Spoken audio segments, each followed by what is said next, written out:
In this video, I'm going to show you how to delete all your comments on Facebook posts. So if you have a particular comment that you want to delete and you can find it in your timeline, this video will teach you how. Okay, so first let's open the Facebook application. Let's tap on the menu button here, which is the three horizontal lines. And then let's go to settings and privacy down below. And then tap on settings.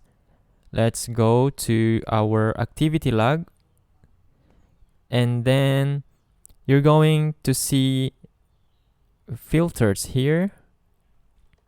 Let's go to categories. Let's go to interactions, and this is what we want. Let's tap on comments. And here in this page, you can see all the comments that you have made on Facebook. So let's say I want to delete this particular comment that I have. So let's tap on the three dots beside a comment.